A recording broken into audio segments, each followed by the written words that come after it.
Hello everyone, welcome to tutorial 15. This is literally the last tutorial of this module. Yay, let's go. So this tutorial is actually quite fun, I would say. So we are gonna dig into something called Ansible. So this is literally a configuration management tool that is developed by Red Hat.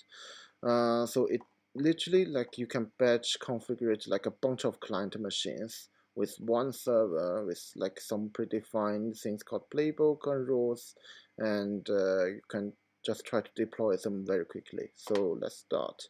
For this tutorial though, you're gonna need these three machines. You're gonna CentOS as the assemblable server.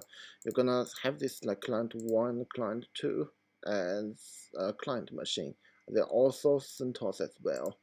So what I just did here is I just put them into the same subnet, give them IP address. So for your client 1, client 2, you probably want to change their host name as well. So you can do this via hostnamectl. So you can set host name with like let's just call this client 1. This won't apply like immediately. You have to log in again, but you see student is now at client 1 now. So now just sudo tor just for future usage. Also, I need to check if I'm recording yet. Yes, I'm recording. Thank you very much. So name ctl set dash host name. This is client 2, right? This is the client 2, hopefully. So terminal. Let's say this is client 2. And let's go to tool. So Assemble is the automatic tool. So you want this procedure to be like automated. In order to do this, you probably want your server be able to talk to your client machines like literally seamlessly. So in order to do that, you are gonna create an account on your client machine that your Assemble server can talk to them passwordlessly and without any like interfere or need of interaction like sudo asking for password. No, we don't need that, this kind of thing. So in order to do that, you need to create two users on your client machine. That root user, you use that like Assemble, and you give them passwords that you know. Assemble. Yeah, it's just TOR. Okay, I'm just gonna be honest. And you try to add them because like we want sometimes we're gonna mix them to have sudo privilege, and you need in order to do that you put them into the real group. It was like we learned this from the first module, and you do this for the client 2 as well. So user add symbol and password it password symbol. So TOR, this password doesn't matter, and user mod AG, because we're gonna create SH pairs in order for seamlessly logging. And for sudo privilege for this account, you need to put this Assemble account into this real group. And there we have it here. So for our host, in order to like access this two machine with like human readable name, just like our domain name. So 192.168.1.2 I believe is client 1, so I'm just actually gonna align to it so it can be resolved in future reference. 1.3 as client 2 for future reference. Now we need, so in order for server talk to client machine seamlessly, we need to use this thing called SH key pair. But before then, also one more thing. For this user in the real group, in order for them to have like a passwordless list to do access, you will need to configure a file on let's see called sudoers d. So this directory here, but there is I think it's empty or without something we need. So you just create something called Assemble. This is literally your username.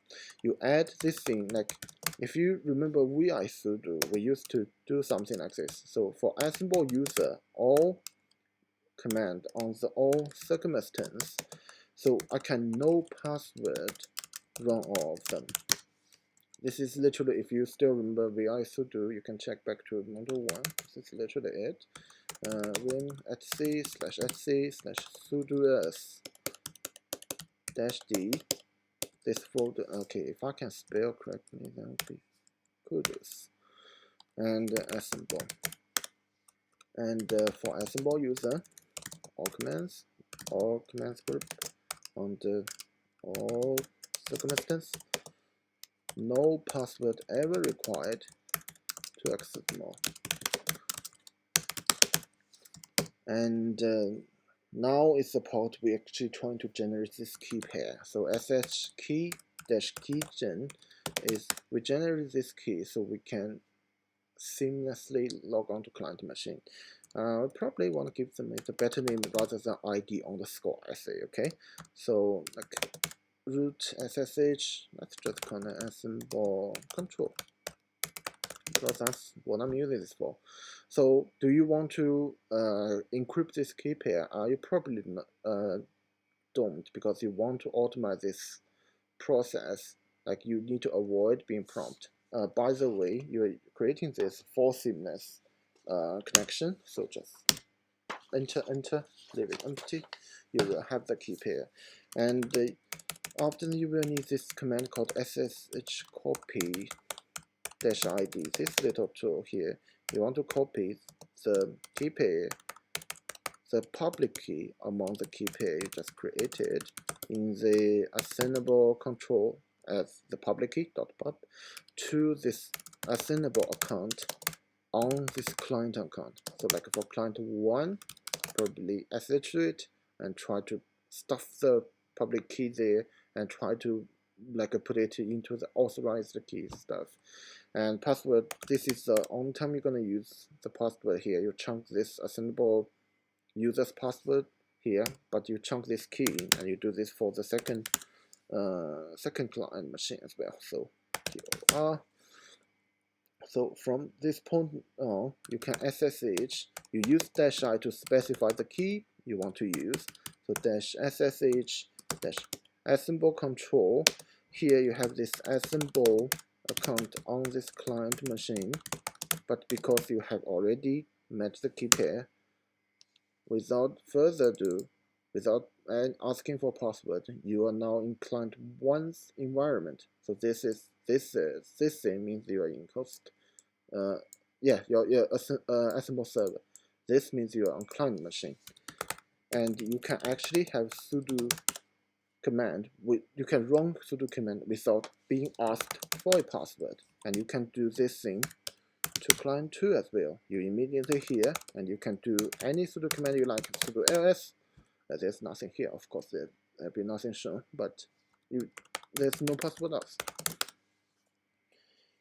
So that's probably the pre-work you need to do on your client machine and your server.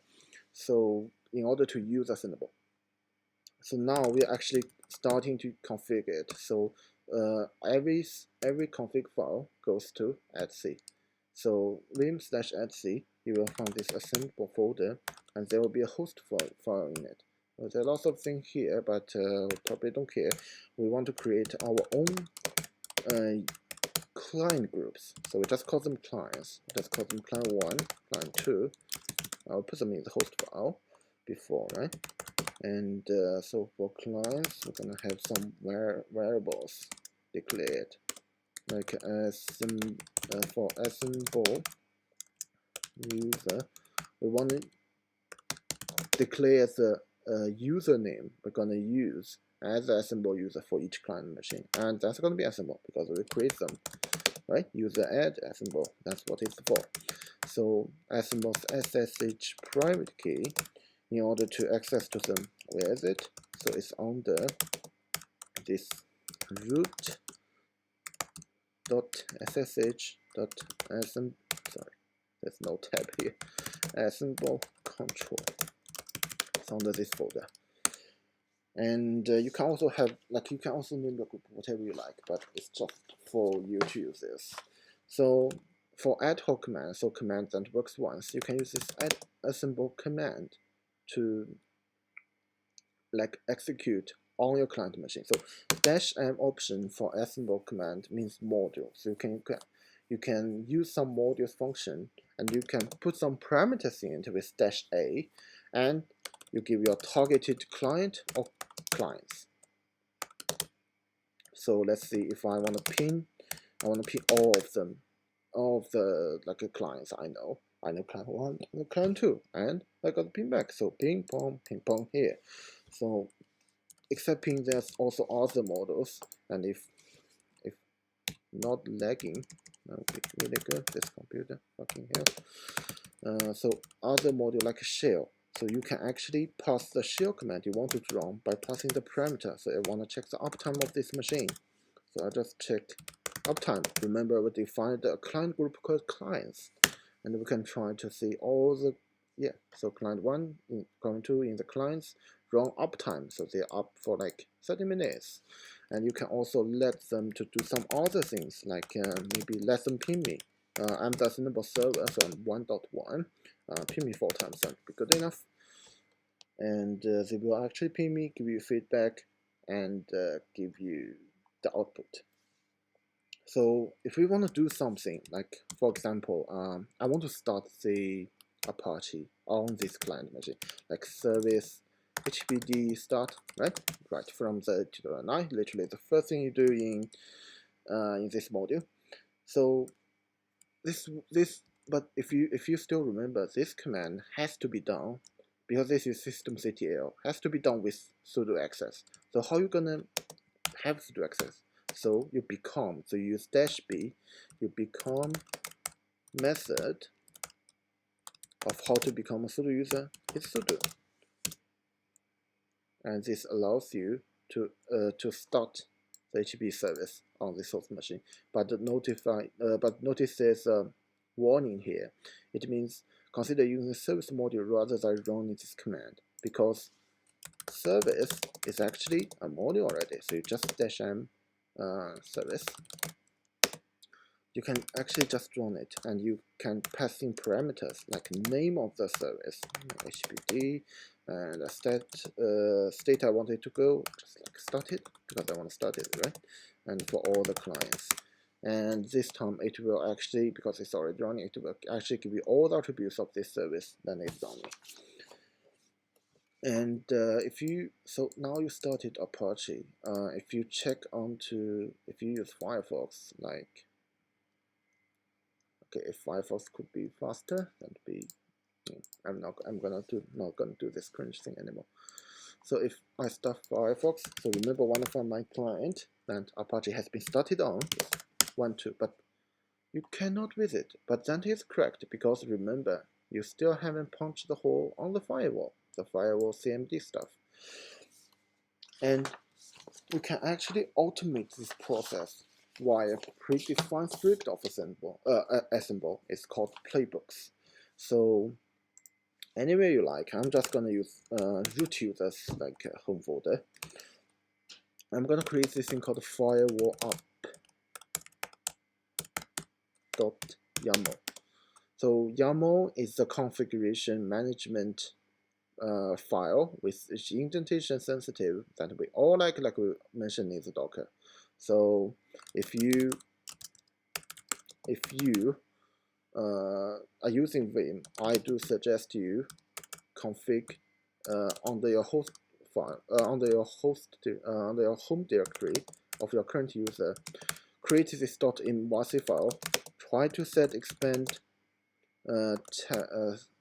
expand tab, right? Yes, expand tab, and try to set the tab stop as 2. So every time you tab, your Vim will actually automatically hit the space button twice for you, instead of actually using tab character, because if you mix up space and tab, your YAML file will yell at you.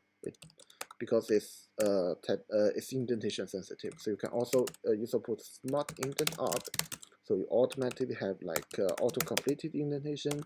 If you press return button or enter button, yeah, same thing. So also you can also configure this shift with 2 and shift this backspace with 2. So now, if I want to configure this firewall, I think I actually did this. So you can actually write your own YAML file now. You can copy this from the tutorial sheet, but pay attention to how you manage to space between the words, because that actually matters. I tab, I get true space. But if you haven't do massive file, that is not the case, okay? So basically, it's like still like trying to, what host do you want to apply to? Of course, the group, the client group called clients with client 1 and 2. And do I want to become sudo? Yes, how to become sudo with sudo command. And tasks I want to do is the first thing I want to do is I want to define a name, and it's like enable HTTP on firewall. And the model I want to use is called firewall D. And what kind of attributes I want to change? Service. This is like the firewall D, firewall -cmd command. Like your service is equal to HTTP, and like you --add service HTTP, right?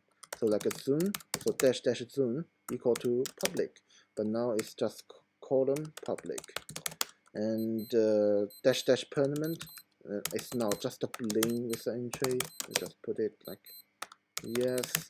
And sorry about my alarm is 6:30. Yes. So state, I want it to be enabled for sure. And this is HTTP. I want to do this to HTTPS.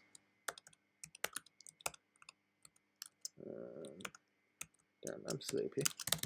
So this is literally the true command you run, and remember we have 3, and the last one is no other but to reload the firewall.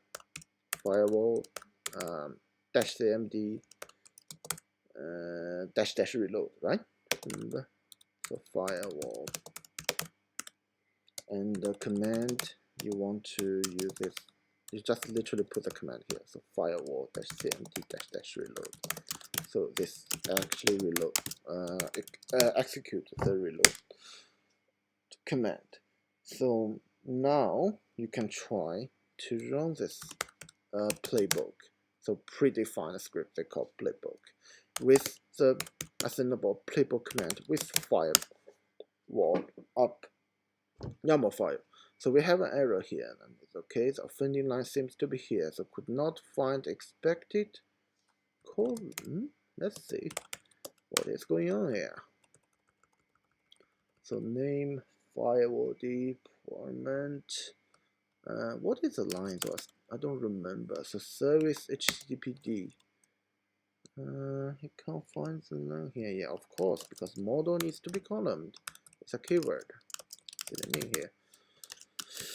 And we try to run this again. So if you don't have any syntax error, it will run like this. It will actually go to first task, enable all the HTTP on the firewall, HTTPS, and reload the firewall. So that's neat. But if you still remember in the lecture 9, I think, so there's the thing for the automation is called the principle of idempotence. So basically something, if you're doing automation, if something does not need to do, you will try to don't do it. So if you run this thing again, like, of course, gathering facts doesn't matter. Pause you have enabled, it's just fact checking, it doesn't matter, but it reloads the firewall anyway. So that is kind of the opposite of the principle of like idempotence. Idempotence. Okay, I tried my best. So in order to like counter this problem, you will need to juice your little playbook a little bit up. So this service, this enable HTTP, and this enable HTTPS, you register this task as something like register. You probably don't want a new line in between, and you register them as HTTP, and you register this one as HTTPS. And for reload firewall, you only want this to run when HTTP has been changed or HTTPS has been changed.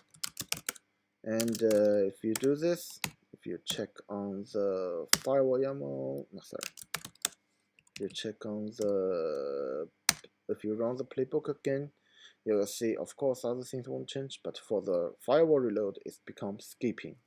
So because there's nothing changed, right? So we're happy because of this. So other thing we can do, like model, we can have like create a user. Like for example, I want to create a user called demo. So I have a playbook, so I just copy. Oh, actually, there's another thing. Like if you have, we can set firewall up for our HTTP service. We can also put it down. So we copy this our firewall up, and we change the new file to down. And for this firewall down YAML file, instead of enable everything, so we go through the whole file from the first line to the end line. We substitute all the enable to disable, and we change every single this instance we have seen. So now if I run this assemble playbook firewall done, it will actually shut down everything.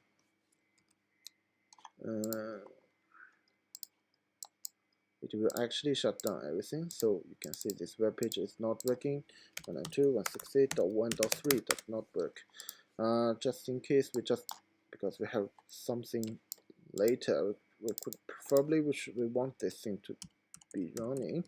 Sorry, macOS dock, goodbye.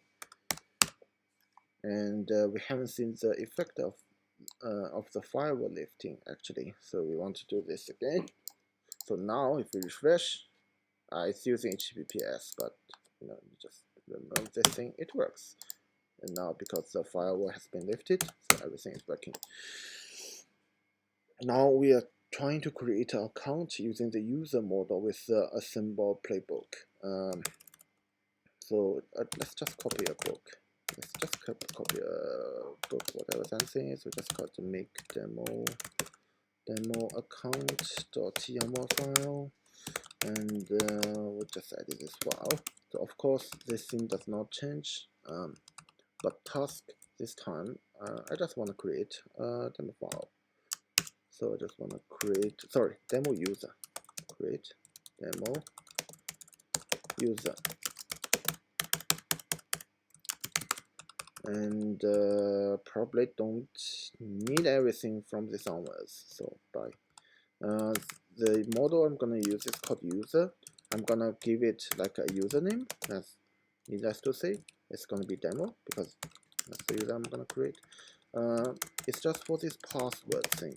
So if you want to create this password, plain text, if I just put public here, if I run this playbook, it will not work because Assemble will prevent you to set up a user with plain text password. It has to be something hashed. So if you check on the tutorial sheet, there are 3 links for you to like look into this, and one of them is like you can create a Assemble password using Assemble command itself. So literally -m. You use this debug model. So this is literally echo, but with more verbose output. I think that's how you put it. And I'm very sorry, I'm losing it.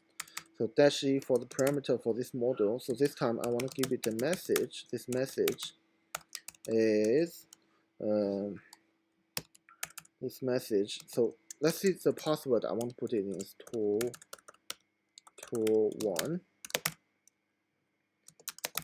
and I put this password into this password underscore hash with SHA412 encryption method, and sort anything you would like to. It's just how you want to like encrypt this password. So I'll just put Rohit because everyone loves Rohit. Now we just put it here. We put the message in, and we can actually make this for all our clients. And you can see it's actually the same thing. You can actually just run this on one of the machines. It doesn't matter. But the thing is, like, it will give you this hashed password, and this is total one, SCG512 hashed value with repeat. So you can put this into your make account, your make account. You just change it here. Import. There's a one. There's I, right? One should be here. I shouldn't be here. Pay attention. And now you can actually use assemble to run this playbook. So, sorry, dash playbook, make demo account, and it will run on client 1, client 2, the user has been created. So if you go back to assemble here, if you switch to demo, you will be able to. And this demo user was not there, absolutely not there before. And yeah, basically that's it. And so playbook is just one file, one pre-written script with all the tasks you want to assign. But if things get more complex, it's very impractical if you just want to put everything to one single file. So this is when assemble introduces this thing called rules. So in order to explore rules, let's just create a directory here. We call it rules, and we want to create a new rule. So how we create a new rule? We use this assemble galaxy command. This galaxy command, we can use subcommand like rule init.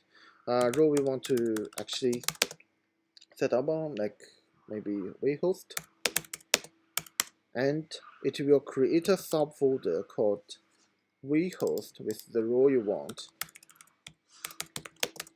And if you get into this vhost role file, you will actually see there's a bunch of things created for you. And the most important thing is the templates, tasks, and handlers. So this is what we are going to edit in order to, for this role, to actually create a virtual host on all of your client machines that you can batch, like deploy them on. So first thing, the first file we need to edit is actually handlers. And we have this main.yaml file. So inside this is a handler. You want to reload the Apache, the Apache service after you configure everything, because otherwise it won't work, right? I just try to be legit, spell the people's name correct. Thank you. Service. Of course, it's gonna be HTTP the service to restart. State gonna be the reloaded, because service HTTP reload, right? And for other thing we need to do is we need to create how this website actually looks like. Give it a template. So HTML. So here just like a hello. This is, and we use this double bracket. It means something, some variable that we can substitute later. So domain is definitely one of the variable we're gonna substitute later, right? It's very obvious here. So rest of the thing we can just copy from the tutorial sheet. This is very, yes, oh sorry, no, this is firewall. This is a long time ago. So if so we can also go to like a templates, can do this virtualhost.conf file. You may notice this is very like the sites enabled your domain name.conf file, and that exactly serves the same reason. If I can copy the whole thing instead of just one word, that would be wonderful. So we go to templates. We're gonna have, I think it's templates, right? Yes, it's templates. So we can get this virtualhost.conf file. We're gonna chunk our stuff in. So this doesn't really matter, but for integrity, I'll just tab it so it looks better, please. So yeah, for this is markup language, so it has tags with this like yeah, so it doesn't matter about the spacing, but the next thing we need to look into is this ES task list. So this is on the vim tasks, and this is called main.yaml, and you just need to probably we want to copy all of this and try to fix the indentation and any incompetent of the content here. Just try to, okay, sorry, stop. Hello. Okay. Okay, now we have everything. Now we just need to fix the indentation. Fix the indentation. But hey, they're quite in the near the same line. That's very good. Yeah. Speaking of the devil, logic is not in the same line. Line is here. Put it here. Create a new line. Ah, yes. I was like, what the? So yeah, the model is called line in file, and we just go to that's enabled lines like probably want to go smaller case. Thank you. And the module we need is called file, and path is the path, state directory, right? With item is another module we need to use, so you need to make sure they're in the same indentation layer. If you mess this up, when you run the Cinnabar, it will when you run the playbook or the rule thing, you need to write a playbook to actually execute the rule. But if you do mess this up, it will yell at you 100%. So we're just trying to make the indentation looks good, because this is the module. Of course, you're gonna be here, and this thing is gonna be here. State is here. As user is here. As type is here. And with items, oh lord, this is here. This is indented in. This is new line. Sorry, not this new line. This new line, yes, correct. So now we have two new lines here. Name with source.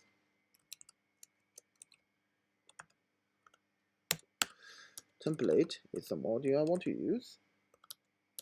Just is the module I want to use. Right? And notify is in the same level of the template. I have been yelled once because of this, so I'll keep this in mind. This is literally calling the module we wrote before in the handlers. So this should be one more indented, because the module itself, I believe, is called template. Yes. So now we finish the raw config. We actually need to write a playbook to run this thing. So we want to put this thing at let's see in the home folder. Just create a playbook. Let's just call it playbook.yaml file. And we want to, it's just like every other playbook with 3 dash on the top with dash hosts. Let's just make all and become privileged user. Say no more, brother.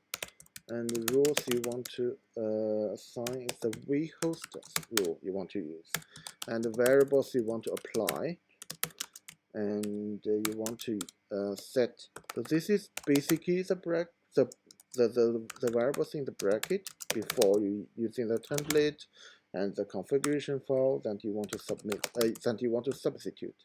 So domain example.com, whatever you like, it doesn't matter, just for your future usage. And so now you can run this as a simple playbook with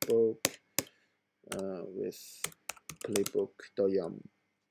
And you can also use this check command, but this check command is just like pretending to do this. So it was like give you all the output you actually trying to do, with some minor things you can't do, like checking for the gestures, like we did before in the first playbook, in the firewall playbook. but otherwise it's just trying to pretend. It won't make any change. So we actually want to make changes, so actually want to run this, and it gives us, what the fuck is this? It actually has, okay, /root /virtualhost /tasks /min.yml file, because we don't have this. Oh, we have two of this dash file. We don't need one. And the live inline here, so project configuration file. It's still in the same thing, right? Yes, always the same thing. It's line 5, column 14. 1, 2, 3, 4, 5. Yes, because this indentation, it should be, if it should be two space, then it should be always be two space. Now it is actually running.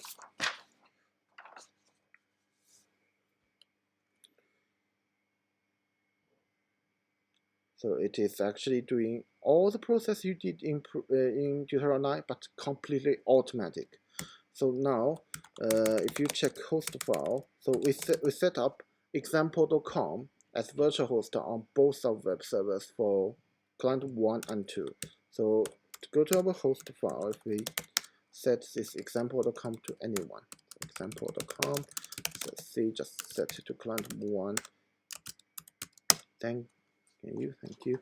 So our firewall is this up, right? So at the end, if you go to example.com, you will see, hello, this is example.com, and this is from client 2. And if you want to client 3 version, you just change it, this example.com on the client 2 with 192.168.1.3. Okay, so this is tutorial 15. 15 in terms of skill to master, you need to create know how to create SSH KPS. I don't know, like before in ICCTT teach for 501 and in the username in 502, you probably encounter this, because using this can give you like a seamless login experience. That could be very beneficial. So sudo for passwordless, so this is literally etc sudo sd, and as conf ad hoc means you use the assemble -m -a and group of clients, playbook for like one chunk of prescript you want to do, and assemble roles, so you want to do like a series of tasks, and of course, and you want some templates, you want some like triggers to trigger some handlers. That's assemble rules, and you need to do this. Yeah, set up firewall, setting user, and straight up set up a virtual host. And that is all for tutorial 15.